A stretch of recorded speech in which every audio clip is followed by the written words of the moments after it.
Minutes ago, the United States Federal Reserve chose to maintain interest rates at their current levels, and that's very important because this is one of the most important numbers in the entire United States economy. I want to break down briefly why the Fed has chosen to pause rates, why the rate matters, and also what this means for Bitcoin coming up in the first week of November. So, today, September the 18th, we have seen a pause on the effective federal funds rate, which is something that we've been anticipating here on the channel for the last couple of weeks.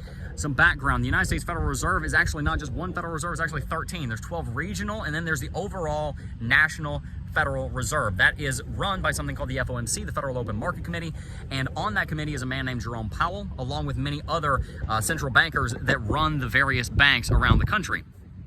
The Fed's job is to maintain low inflation while also maintaining low employment.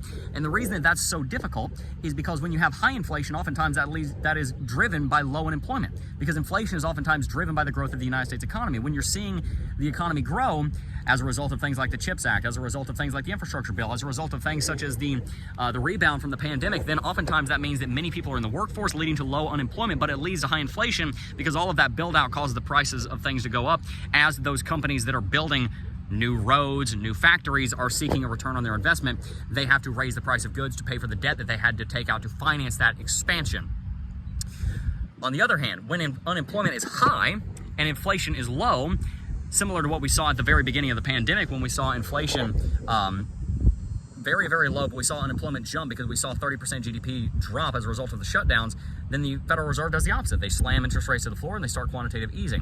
What we're seeing right now is that the Fed realized that there's low interest rates, low unemployment as is reported by the Bureau of Labor Statistics, but they're also seeing that inflation is going up. We saw it bottom out at 3%, then it went up to 3.2, then it has now gone up to 3.7, and if you're watching our channel, you know that we're probably going to see it go up to 4, if not higher, relatively soon for a couple of reasons. Number one, gas prices are going up because of the amount of petrochemical industry that's being brought back to the United States, not just coming from overseas as a result of onshoring of American manufacturing, but also because of the war in Ukraine and the complete collapse of petrochem in Europe. There's a massive amount of inflation going on in the United States as a result of that, because gas prices are going up. There's a lot of build out going on, and the oil companies are able to make a lot of money. Now, the Fed chose to pause rates because of a pattern that they've already embarked on. The Fed tries to hike rates in a very algorithmic, predictable way so that they don't shock the market too much. And they started out a little over a year ago when inflation was at 9 by hiking rates 25 basis points, then 50, then 75, then 75 3 more times, then 50, then 25, then 25, then 25 a third time. Then they paused, then they hiked to 25 again. Now they've paused. So this confirms the trend that we thought was going to occur. We expected that we were going to see a pause in the middle. Last meeting, not the one that just took place, but 45 days ago, we saw a 25 basis point rate hike. Now the question is, come November 1st, are we going to see a 45 basis point rate hike? That's something that I actually think we probably will see. I think the Fed is going to continue hiking rates, or at least they're going to maintain rates higher for longer because inflation is so much higher. We're seeing inflation sitting at 3.7 when it was just sitting at 3, and that's probably going to continue to go up at least into the mid-4s. And the hawks on the Fed that see low unemployment realize that the only way that they can get their dual mandate under control, low unemployment, low inflation, is to hike interest rates so that they can bring down the inflation of the United States dollar. So quickly, let me explain why the inflation of the United States dollar and the interest rate are attached. You see, there's 12 central banks, and then there's the actual central bank. That's what we traditionally call the Federal Reserve. But if you're ever on the Federal Reserve Bank of New York or the Federal Reserve Bank of California, then you're seeing one of the other Federal Reserve banks that are subordinate to the overall Fed. Those banks act as something called the lender of last resort. Whenever a bank goes bankrupt, or whenever it runs out of money, or whenever it just needs to borrow money for any reason, they borrow money from the Fed. And the Fed essentially creates that money out of thin air, loans it out at a certain rate. That rate is the effective federal funds rate. So if you have a bank run and that bank runs out of money, then they can very quickly go and borrow money from the Fed to be paid back at a later date when there's not that much withdrawal pressure on the bank. So in a way, that's something that provides a certain degree of stability to the United States economy, and it was put in place after several bank runs that happened in the early 1900s. The central of the central banks, the actual Federal Reserve with the FOMC, was put into place just after the Great Depression, because even the Federal Reserve has admitted that the way that they handled the Great Depression actually made it a whole lot worse. The point is, when you have that interest rate that backs all of the other interest rates, if you change that one interest rate, all the other interest rates, because capitalism has to change.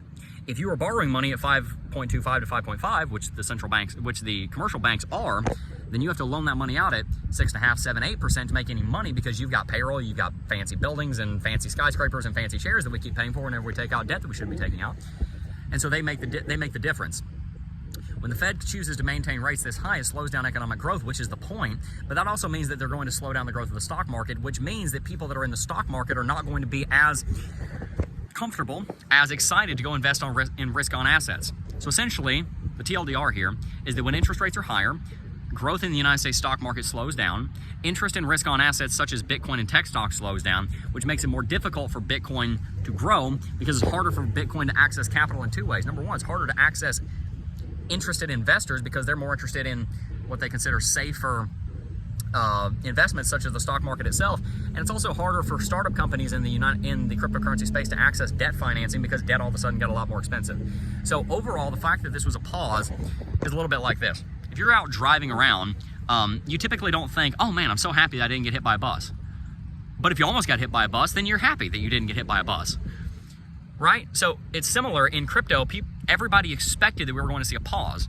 So not that many people are saying, oh my gosh, we had a pause. I'm so excited. Now I'm going to go buy Bitcoin, in the same way that you don't walk down the street all the time saying, I'm so glad I didn't get hit by a bus, unless you almost got hit by a bus. There was no inkling. Everybody pretty much expected there was going to be a Fed rate pause. So nobody's happily surprised by this development.